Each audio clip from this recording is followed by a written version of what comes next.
here are just a few pointers that have helped me get quick, high quality responses from very kind, knowledgeable people when asking for help with debugging issues online. Number one, isolate the problem. If it's possible to skin the issue down to just a few lines, just show the relevant portion of the issue and not the whole context that surrounds it. That usually helps you get a quicker answer.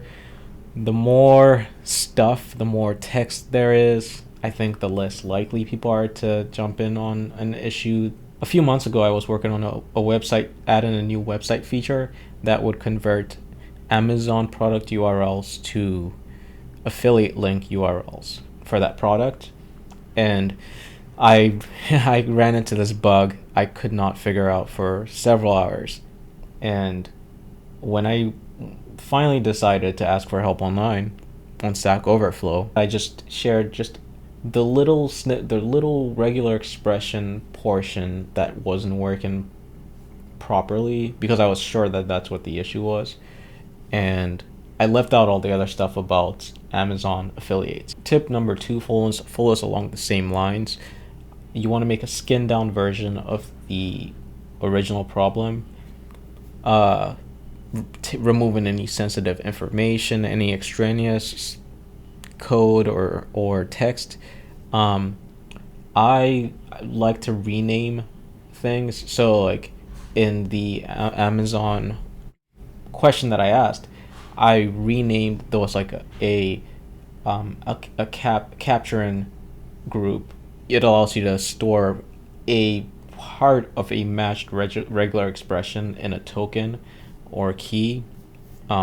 So I used the word affiliate in my actual code, but then when I asked the question, I changed affiliate to key. I made sure to just more generalize the language, and that way someone reading it wouldn't have to understand the context of why am I calling this named capture group affiliate. So that's number two. Number three is to share a live example.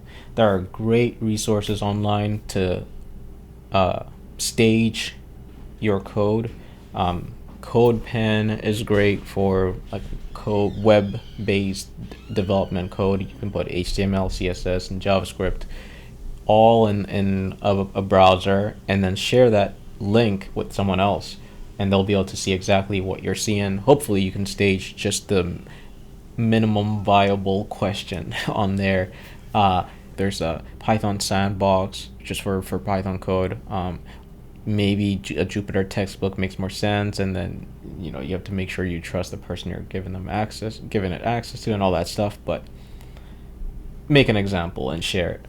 In my case, and with the Amazon one, I wanted to well, the issue was regular expressions, so I used regex 101. It's website, or app site. It's crazy. It's just like you can choose what class of regular expressions you're trying to compile, and then like you can see all sorts of extra details. You can choose flags, and you can see the steps that the regular expression engine has taken, and where it's failing or where it succeeds, and how many steps it takes to match your matches. So that's what I used to stage my example, and then I think the person who answered my question also used it to fix an example and then share it again.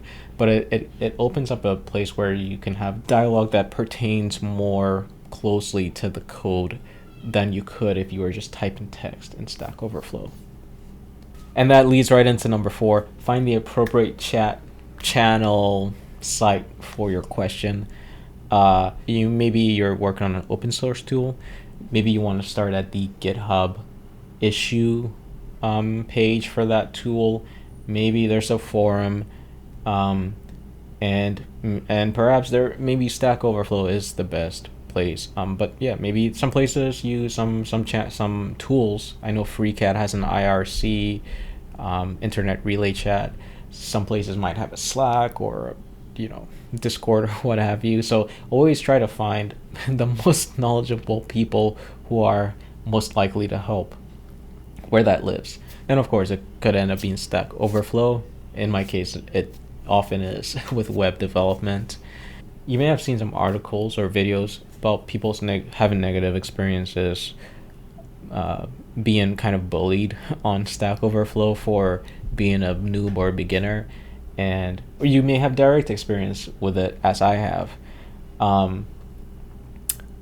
But I wouldn't let that deter you from asking. Just try to be concise. Try to read their rules about posting a question, and someone could still troll you, but at least you've done your part, and I find it to be a great resource for getting help. So yeah, once your question has been worded appropriately, go ahead and ask on the appropriate channel. Number 5 is to ask in real life. Here's where the question you asked online comes in handy, because in person you can just summarize what you did, give a little quick demo, and you'll have all the links ready in all the tabs because you already have the question that lives somewhere online. And I think people are a lot more willing to help someone when they can see that you've already tried so many steps and so many avenues, and it's kind of like a last resort situation. So definitely try that. For instance, I started using Docker recently, and there's Docker groups where I live, and meetups, Eventbrite.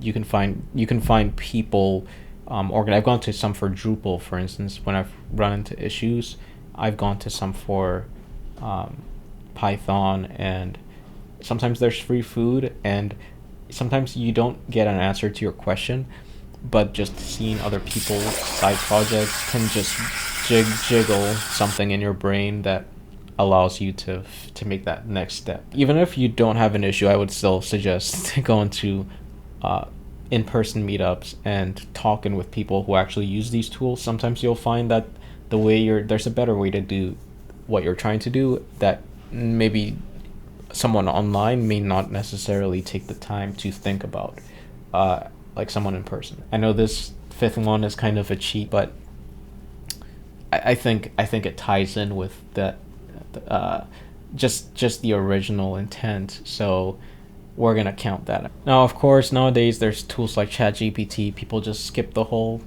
ask for help online and get cussed out by someone, or just have your question deleted, and that's cool. But I really want to think long term. There are skills developed by when you have to ask another human being something. You have to take a little bit more care into presenting the question a certain way. I think that exercise alone is valuable, and regardless of if whether or not a human being actually answers your question, that question as phrased for another human being will probably be super easy for a chatbot to understand. Also, I think it's good to consider the long-term effects of just using these NL, natural language processing tools. These tools are being trained on things like Stack Overflow for sure, or like other forms. And if we stop using Stack Overflow and just only ask ChatGPT for the next 5 years, it can't be trained on that data, of how the new code works. And we know how quickly things change in software world. So having someone who's understands the version of the software you're using and all that stuff, it's super valuable. So that was the 5. Took a while to cover, but I hope it was helpful for someone else.